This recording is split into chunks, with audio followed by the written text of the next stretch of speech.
મામાની વારી આવી ગઈ હો હવે. હાલો હાટ્યું કાઢવા. આ કાઢીને પછી વાવવાનું સાબુ મોડું થઈ ગયું.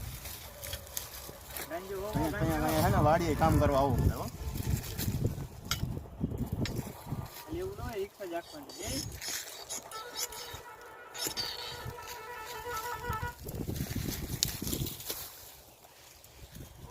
આવડું ગમતું રહી ગયું.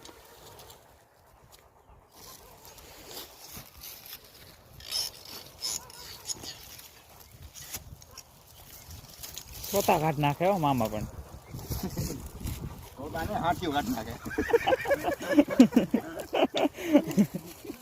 પોતા તો શેરડી ખાય ત્યારે કાઢવાના હમણાં.